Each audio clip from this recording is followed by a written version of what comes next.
30 years of silently waiting came together in just 3 seconds. Time had stopped in Oprah's studio. Breaths were held.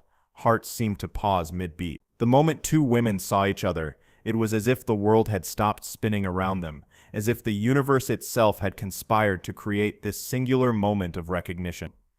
Even Oprah, who had witnessed countless life-changing moments in her decades-long career, realized in that instant that sometimes the greatest miracles happen in front of cameras, witnessed by millions yet feeling impossibly intimate and sacred. Elena Rodriguez sat in the guest chair, her hands trembling slightly as she adjusted her blue cardigan. The fabric was soft, a comfort item she'd worn to every important moment in her life: graduation, job interviews, her wedding day. She had traveled from Portland to Chicago on a red-eye flight, carrying nothing but a worn photograph, a small silver locket, and 3 decades of questions that had shaped every decision she'd ever made.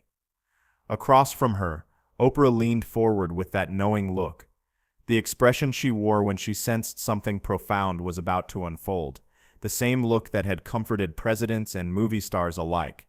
"Elena," Oprah said softly, her voice carrying the warmth that had comforted millions, "you've been searching for something your whole life. Tell me about that photograph you're holding."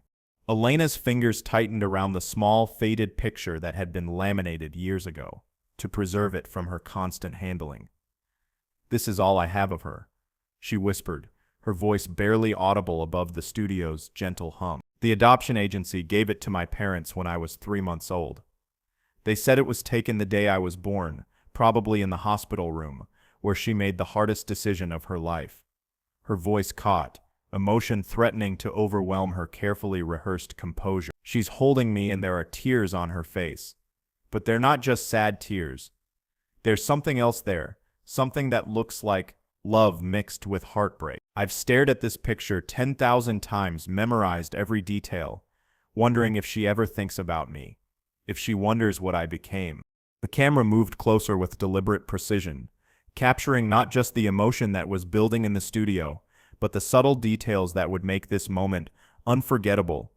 The way Elena's fingers worried the edges of that precious photograph, the slight tremor in her voice, the way the studio lights seemed to create an almost ethereal glow around her. Oprah had conducted thousands of interviews over her illustrious career, had sat across from presidents and prisoners, celebrities and ordinary people with extraordinary stories, but something about Elena's story felt different, charged with an energy that made everyone in the room feel like they were standing on holy ground. There was an electricity in the air, a sense that they were on the edge of something extraordinary that would ripple far beyond this moment. "Tell me about your adoptive parents," Oprah said gently. "They're amazing," Elena replied, her voice steadying as she spoke about the people who had raised her with unconditional love. "Mom and Dad Rodriguez gave me everything. Love, education, opportunities, a sense of belonging that never made me feel like anything less than their real daughter. They never hid my adoption from me. Instead, they made it part of my story, something beautiful rather than something shameful. But there's always been this hole, this wondering that grows stronger with every passing year. Who do I look like? Do I have her laugh? Her hand? Her way of thinking?" She held up her own hands, studying the long fingers and oval nails, searching for clues to her genetic heritage. "I became a teacher because I love helping children find their potential, but I've always wondered if that nurturing instinct came from her, if she was the kind of person who naturally cared for others too." Oprah nodded knowingly. "You've been carrying her with you your whole life. Every birthday, every graduation, every major milestone. I wondered if she was thinking about me too, if she remembered the exact time I was born and celebrated quietly wherever she was. When I graduated valedictorian, I looked out into the audience and wondered if she would have been proud. When I got married, I felt her absence like a physical ache." Elena's eyes glistened with unshed tears. "My adoptive mom told me that when she came to pick me up at the agency, the social worker said my birth mother had spent hours just holding me, memorizing my face. She asked them to promise that I would know I was loved, that she didn't give me away. She gave me a chance at a life she couldn't provide but desperately wanted me to have." The studio audience was completely silent, hanging on every word with an intensity that was almost palpable. Even the camera operators seemed to move more quietly, sensing they were witnessing something sacred, something that transcended entertainment and entered the realm of pure human connection. The usual sounds of a television production, the quiet hum of equipment, the shuffling of papers, the whispered directions from producers, had all faded into reverent silence. This wasn't just television anymore. This was life unfolding in its rawest, most beautiful form. But what Elena didn't know was that Oprah had been working with a team of private investigators, genealogy experts, and emotional counselors for 6 months to arrange something that had never been attempted on television before. The search had taken them through decades of sealed records, DNA databases, courthouse archives, and paper trails that seemed to lead nowhere, each dead end only strengthening their resolve. They had followed false leads that led to heartbreak, interviewed dozens of people who might have been connected to Elena's story, and navigated the complex legal and ethical considerations of reunion television. Oprah's team never gave up because they understood that this reunion could change lives in ways that went far beyond television ratings. It could heal wounds that had been bleeding for 3 decades. "Elena," Oprah said, her voice taking on that particular tone she used when she was about to change someone's life forever. "What if I told you that sometimes the universe conspires to bring people together at exactly the right moment?" Elena's breath caught. "What do you mean?" "What if I told you that the woman who gave birth to you, who held you in that photograph, who has thought about you every single day for 30 years? Oprah paused, letting the moment build. "What if I told you she's been looking for you too?" The color drained from Elena's face. That's not possible. The adoption was closed. There are no records." "Elena, honey," Oprah said, standing up slowly. "Sometimes love finds a way." She walked to the side of the stage where the audience couldn't see. The cameras followed her every movement. The studio was so quiet you could hear hearts beating. "Elena, I want you to turn around." Elena shook her head vigorously, tears starting to flow freely now. Her carefully applied makeup beginning to smudge as 30 years of wondering crashed over her like a tidal wave. "Oprah, I can't. I'm not ready. What if she doesn't want to see me? What if she's disappointed in who I became? What if she regrets looking for me? What if I'm not what she hoped I would be?" The questions tumbled out, each one a fear she had carried since childhood, each worry that had kept her awake countless nights wondering about the woman who had given her life. "Baby girl," Oprah said with infinite tenderness, "some moments in life require faith. This is one of them." Slowly, Elena turned in her chair. And there, walking onto the Oprah show stage, with careful, measured steps that spoke of both eagerness and trepidation, was a woman with Elena's exact eyes, the same warm brown color with flecks of gold that caught the light, Elena's delicate nose with its slight upturn, Elena's gentle smile that curved slightly higher on the left side, creating an asymmetry that made both their faces uniquely beautiful. She was older, her dark hair now streaked with silver that caught the studio lights like threads of starlight, her face showing the beautiful lines that come from years of both profound joy and deep sorrow. But the resemblance was unmistakable to everyone in that studio. She wore a simple black dress that spoke of quiet dignity and carried herself with a grace that suggested hard-won wisdom and strength forged through decades of wondering about the daughter she had never stopped loving. In her hands, she clutched a small wooden rosary and what appeared to be a bundle of letters tied with a faded pink ribbon. Maria Santos stopped 3 feet away from Elena, her own hands shaking. "Mija," she whispered, using the Spanish endearment she had dreamed of saying for 3 decades. "My baby girl." Elena stood up on unsteady legs. Are you really?" "I'm your mama," Maria said simply, her voice carrying the weight of 30 years of love and longing. "I gave birth to you on March 15, 1994, at 3:47 in the morning, during a thunderstorm that seemed to shake the whole hospital. You weighed 6 pounds, 2 ounces. You had the strongest grip I'd ever felt, tiny fingers that wrapped around mine like you never wanted to let go. You were the most beautiful thing I had ever seen, perfect in every way, and in that moment I knew that loving you meant wanting what was best for you, even if it broke my heart into pieces." The studio erupted in a symphony of human emotion, not in applause but in the kind of collective emotional release that happens when an entire room of people witnesses a miracle unfolding before their eyes. Tears flowed freely down faces of strangers who suddenly felt connected by this profound moment of love, reuniting with love. Gasps of recognition, hands clasped over hearts. People reaching for each other as if to ground themselves in the reality of what they were seeing. The sound was almost overwhelming. Hundreds of people experiencing catharsis simultaneously, each person thinking of their own family connections, their own losses, their own hopes for reunion and healing. But Oprah wasn't done. She had orchestrated something even more powerful. "Elena, there's something else," Oprah said, her own voice thick with emotion. "Maria didn't just come here alone." Elena looked confused through her tears. "What? Turn around again, baby!" Behind them, 3 more people were walking onto the stage. A man in his 60s with kind eyes, and 2 teenagers, a boy and a girl. "Elena," Maria said, her voice breaking, "this is Roberto, my husband. We got married 5 years after you were born. And these," she gestured to the teenagers, "these are Carlos and Isabella, your brother and sister." Elena's knees gave out completely. Her legs, unable to support the weight of 30 years of emotion, suddenly released. She sank back into the chair, overwhelmed by the magnitude of this moment, by the reality that her family was larger than she had ever dared to dream. "I have siblings," she whispered, her voice filled with wonder and disbelief. "Real siblings who know about me, who wanted to meet me." The concept was almost too much to process. She had gone from being an only child to having a brother and sister in the span of 30 seconds. 16-year-old Isabella stepped forward first. "We've known about you our whole lives," she said shyly. "Mom told us stories about our big sister who lived far away. We always hoped we'd meet you someday." Carlos, 18 and trying to be the protective big brother, added, "Mom kept your baby picture on her nightstand. She prayed for you every night."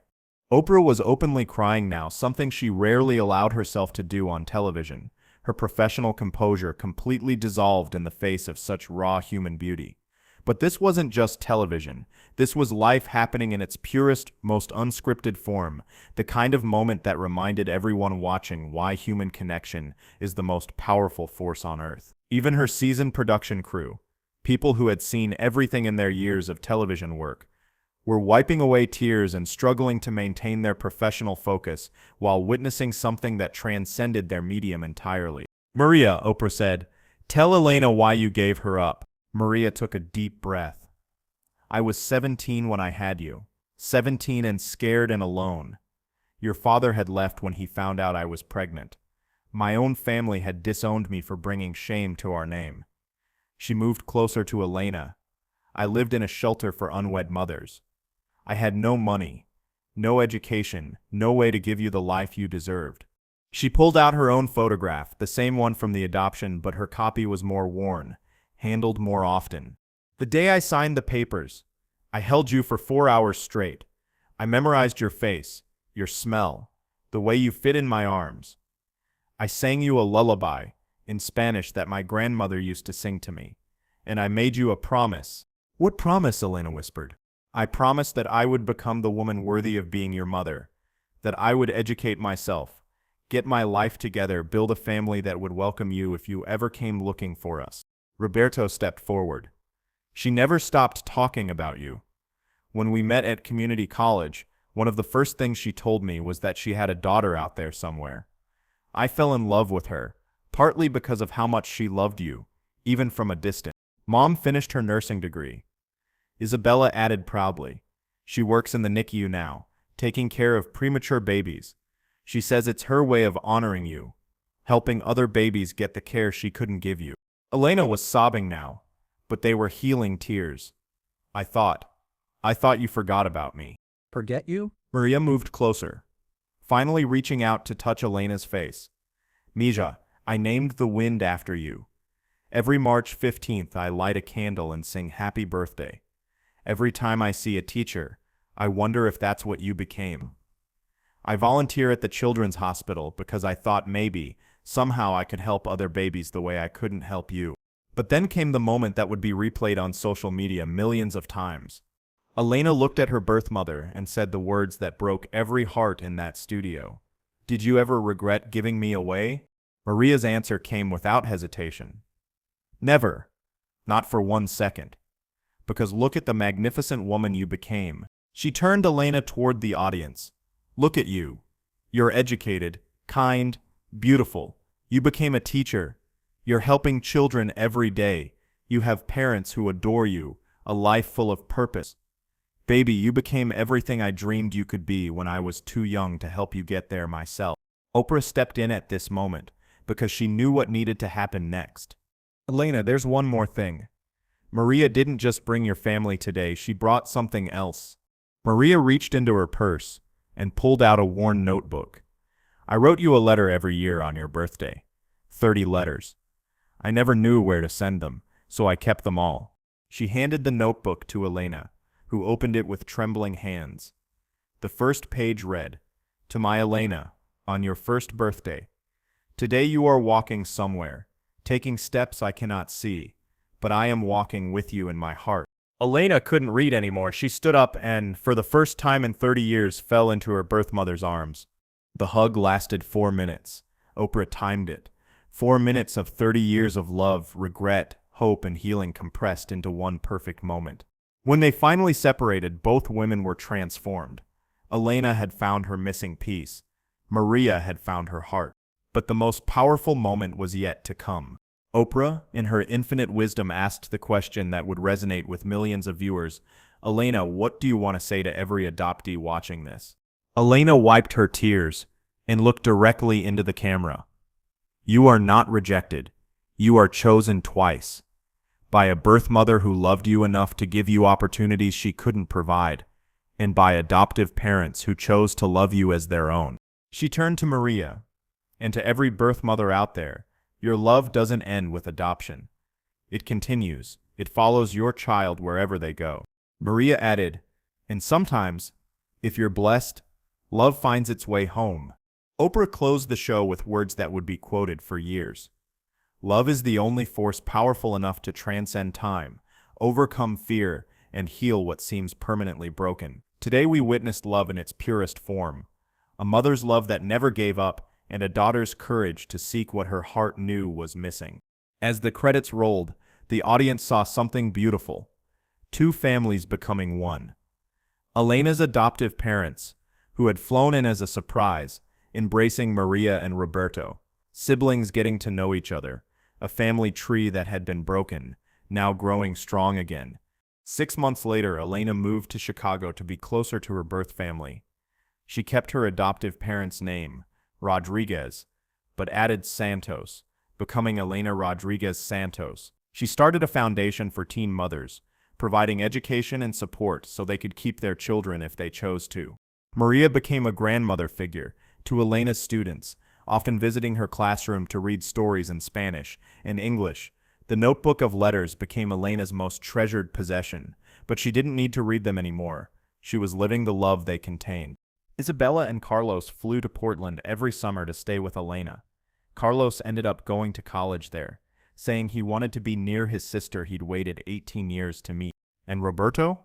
He walked Elena down the aisle when she married 2 years later, sharing the honor with her adoptive father. 2 dads, 1 beloved daughter. The episode became the most watched in Oprah show history, not because of its entertainment value, but because it reminded everyone watching that some connections transcend everything, time, distance, even the most difficult circumstances. Elena still carries that faded photograph, but now she has new pictures too. Family dinners, holidays, graduations. Pictures of Maria holding Elena's children, the grandchildren she never thought she'd meet. In her final interview about the reunion, Elena said something that perfectly captured the healing power of that day. I used to think I was missing something, but I wasn't missing anything. I was just waiting for the right time to find it. And when I did, I realized I'd been carrying it with me all along. Love doesn't disappear just because people are separated. It waits, and sometimes, if you're really lucky, it gets to come home. The power of that day in Oprah's studio proved something profound.